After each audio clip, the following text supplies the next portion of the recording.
Hello, my name is Brianna Hayes. Today I want to talk to you a little bit about trial and error learning. Specifically, I want to talk to you about the pros and cons.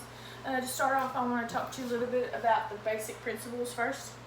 The basic principles of trial and error learning is that learning is a matter of bond connections, therefore strengthening neural connections between stimulus and response, stimulus being S and response being R. These create RS bonds.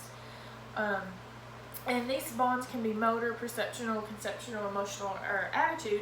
And when these bonds are formed, that's when learning happens. And then over here under meaning of trial and error learning, the big meaning behind trial and error learning, it's explained by Thorndike. Thorndike is an influential psychologist who's very well known for modern educational psychology. He explains that the theory behind this is that learning takes place through a process of approximation and correction.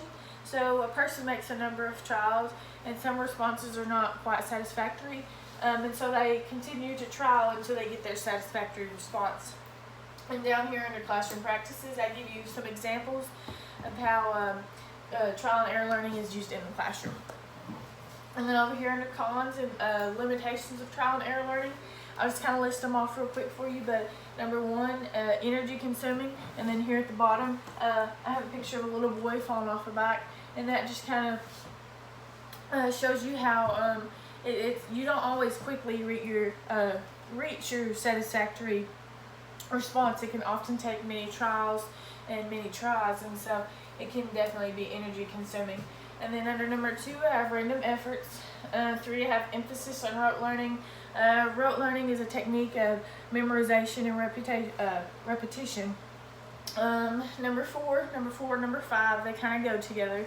Number four is not much use for bright students, and five is not much use for higher classes. And so basically, trial and error learning theory, it doesn't really provide much guidance to these individuals. And then under that, I have a pie chart, and it just shows that trial and error learning is only 14% of a preferred way to learn, and that is according to staff. And then over here, under pros, I'll do the same. I'll kind of list them real quick. Importances of trial and error learning. Number one is importance of readiness. And so basically, children who are ready to learn, they learn better. And then number two, importance of motivation. The trial and error learning theory motivates kids, and kids who are motivated, like number one, they learn better and they learn quicker. And then number three, I have importance of experience. The trial and error learning theory provides good experience for students that can take with them into their future years.